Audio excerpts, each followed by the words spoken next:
Fala galera, mais uma vitória do Verdão em algum momento ali, né, rapaziada? O negócio ficou meio complicado, mas no final deu a lógica.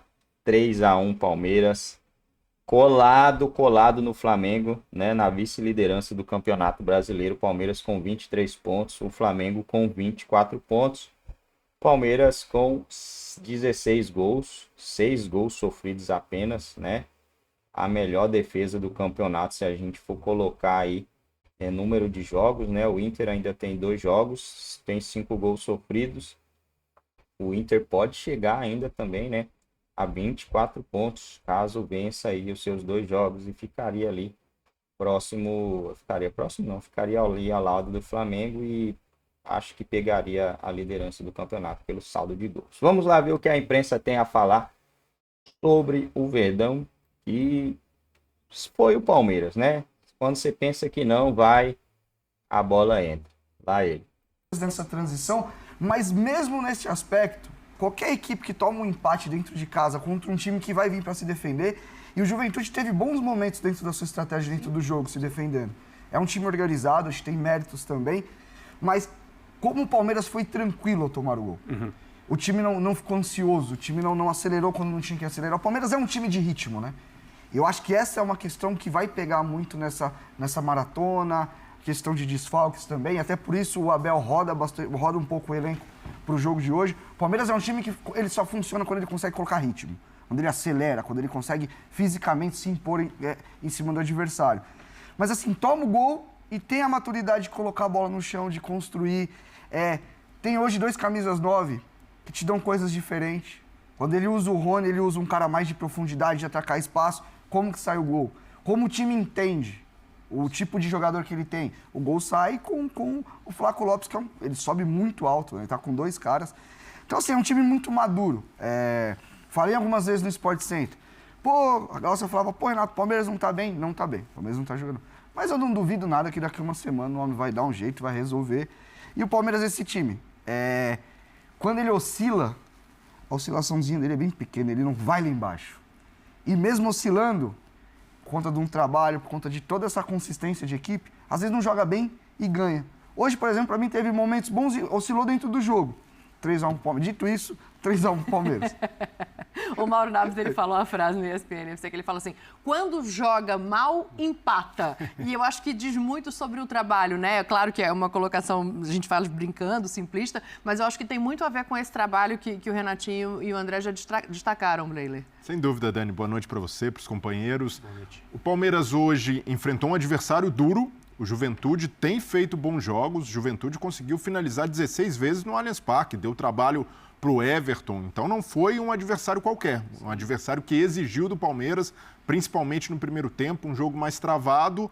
Mas o Palmeiras conseguiu ter repertório também para enfrentar esse adversário. Acaba tomando um gol de lateral, numa falha defensiva, é verdade.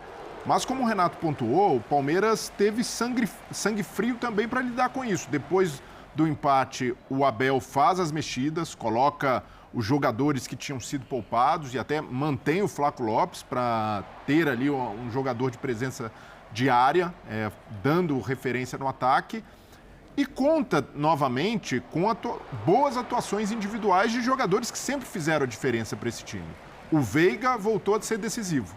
O Veiga é um jogador que, quando é participativo, e a gente viu isso hoje, ele dialogando com o Flaco Lopes, sendo o jogador que dá assistências, a gente percebe um preenchimento de espaço na zona de conforto do Veiga, que é jogar entre a linha de meio campo e a defesa do adversário, e ele tem voltado a ser esse jogador protagonista. E, naturalmente, a gente não pode falar da vitória do Palmeiras sem falar do Estevão. É verdade, sim, que não foi a atuação mais brilhante dele, mas chegou ao 5º gol pelo time principal. A cada jogo, a gente percebe que os companheiros passam a confiar ainda mais nele e ele faz um gol que pode parecer básico, mas tem qualidade no domínio, na finalização batendo cruzado, na personalidade também de estar no lugar certo. E esse tipo de estrela conta muito no time do Palmeiras. Não é qualquer time que abriga um jogador de 17 anos, por mais talentoso que seja, e o acomoda da maneira que o Palmeiras está acomodando o Estevão. E ele, confortável, quase marcou um golaço. Seria um gol de placa ali numa jogada com o Rony dá um passe de calcanhar e ele pega de primeira, acerta a trave. E o Estevão tem demonstrado uma maturidade que é algo que poucos jogadores, nem mesmo o Endrick, quando surgiu, demonstrou. E a cada jogo evoluindo no aspecto físico, eu vejo que o Estevão, nessa toada, ele pode representar o que o Endrick representou para o Palmeiras no ano passado, de ser o diferencial individual dessa equipe que é muito coletiva, que é muito sólida, mas ter um garoto como ele, com a qualidade que tem, é algo que para o Palmeiras desde já demonstra ser um diferencial competitivo. Ele é muito decisivo, né? E aí, Birner, para te dar uma boa noite, eu quero ouvir teu destaque, mas eu acho esse gancho interessante da gente olhar, porque talvez ele tenha sido, de determinada maneira, protegido pela imagem do Endrick durante algum tempo, e isso tenha dado a possibilidade dele amadurecer longe dos holofotes, né? Mais do que a gente imagina. Porque até a saída do Endrick agora, estava tudo em cima dele. E esse menino, ele parece muito mais pronto do que um menino de 17 anos quando chega ao centro das atenções num time como é o Palmeiras. Mais uma vez, cumprimento a todos e todas. Talvez seja isso, Dani, talvez seja o fato de ele, tecnicamente, se mostrar um jogador com mais repertório do que o Endrick.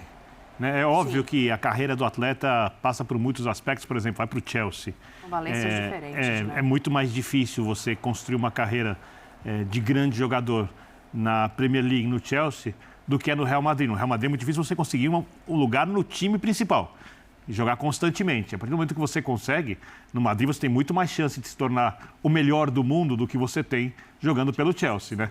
É uma liga muito mais física, é uma liga mais difícil do que é La Liga. Óbvio que ambos vão jogar a Champions League, mas o Madrid, por exemplo, para fazer uma comparação com o Endrick, claro, sempre entra em qualquer torneio europeu com mais chances do que o Chelsea, a não ser que o mundo vire de ponta cabeça, em algum momento pode acontecer, mas essa não é a tendência, então não dá para dizer qual vai ser o melhor deles. Mas o início do Endrick é o início de um jogo mais físico, muito técnico também, com um posicionamento excelente para finalizar, para fazer os gols, que a gente tem que aplaudir demais. Porém, o Estevão a gente tem que aplaudir mais ainda. Como fez o Abel desde o início, nas entrevistas, dando mais oportunidades, se encantando ao ver o jogador em campo. Eu não acho que a atuação dele hoje foi abaixo das últimas. Acho que a atuação coletiva do Palmeiras, principalmente sem bola, não foi a melhor possível. Acho que o Palmeiras vinha de 2 bons jogos, né?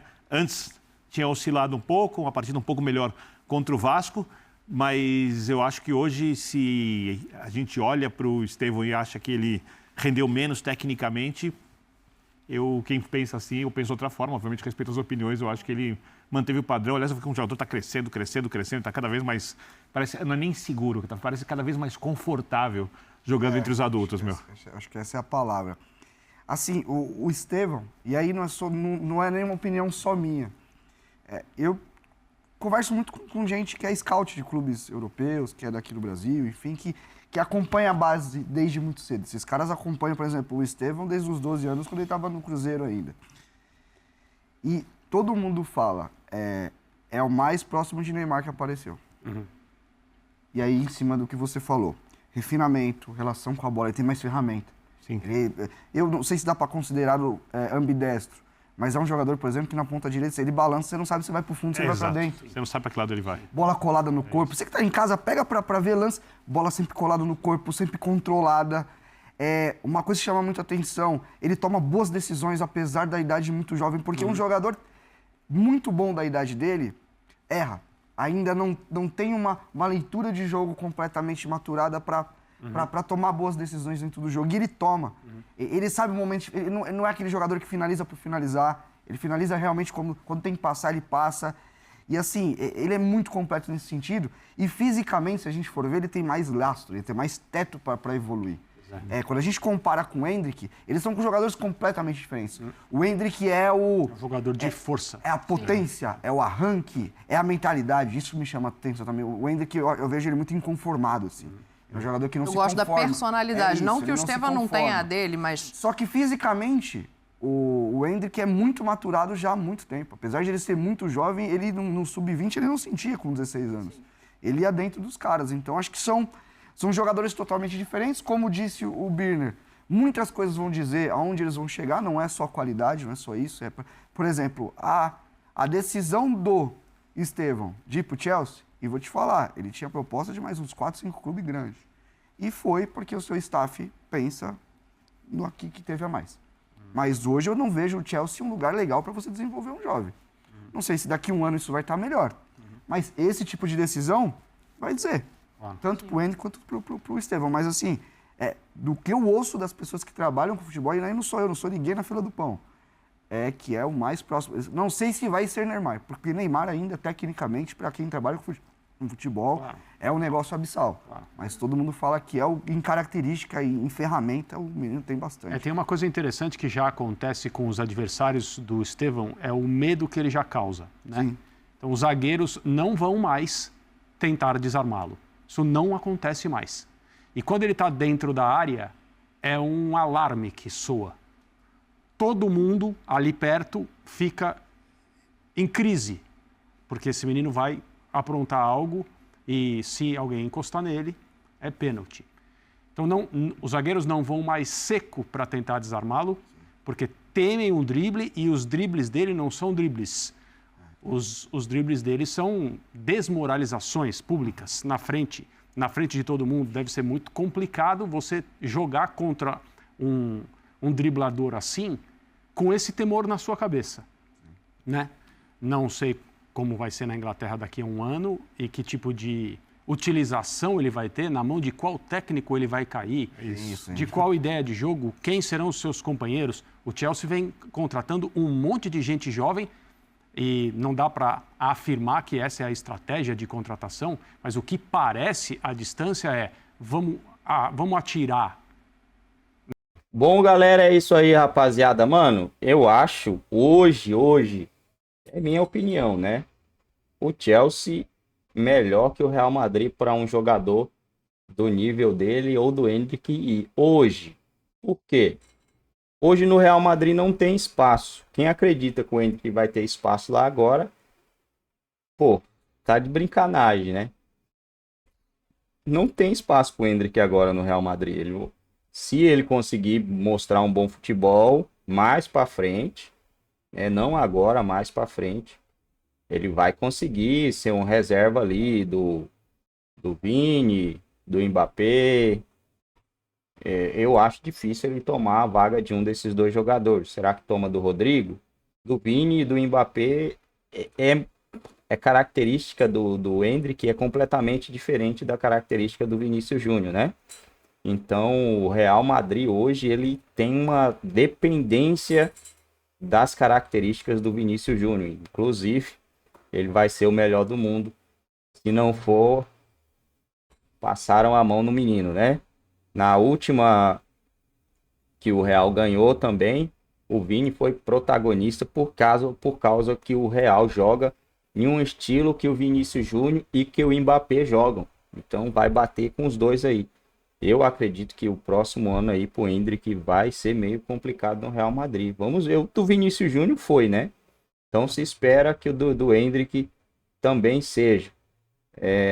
Ainda mais porque você tem Mbappé, Vini Júnior, Rodrigo e uma leva de jogadores bons, né? Bellingham é muito jogador bom. E pro o Endrick chegar agora e já chegar jogando, ele tem que mostrar um futebol aí que a gente não viu, né? Ele é um bom jogador, um excelente jogador, mas ele teria que mostrar um futebol não visto ainda, porque o futebol que o Rodrigo, o Vinícius Júnior, o Mbappé, que o Bellingham joga é outra coisa, né, gente? É outra coisa. O que o Endrick fez aqui no Brasil joga bem na seleção também, mas vai ter que dar uma remada aí, que é o normal, né? É o normal ele dar uma remada. Se não tivesse o Mbappé, aí eu acredito que ele jogaria tranquilamente aí no time do Real Madrid, mas tem o Kylian, né? O Kylian, se ele tivesse no Real Madrid, ele seria o melhor jogador do mundo. Acho que ele já teria umas 3 bolas de ouro se ele tivesse no Real Madrid, mas não estava, né? Ele teria umas 3, 4 bolas de ouro aí com facilidade depois da era Messi e Cristiano Ronaldo. Essa é a minha opinião, né? Olhando aí com olhares sem clubismo. Mas que o Endrick é um baita jogador, que é novo e que vai se desenvolver, vai chegar à idade do Vinícius Júnior. É isso que eu tô falando. Não é que ele não é, é que ele vai chegar lá. Ele ainda tem chão para correr, para chegar até lá, né? Ele pode chegar ao nível Mbappé. Ele pode chegar ao nível de um jogador como o Mbappé. A característica do Vinícius Júnior é diferente, né? Mas eu acho que ele pode chegar sim, um jogador com nível Mbappé e com mais físico ainda, né? Tomara que chegue, porque o Brasil e o Real Madrid vai precisar muito desse jogador.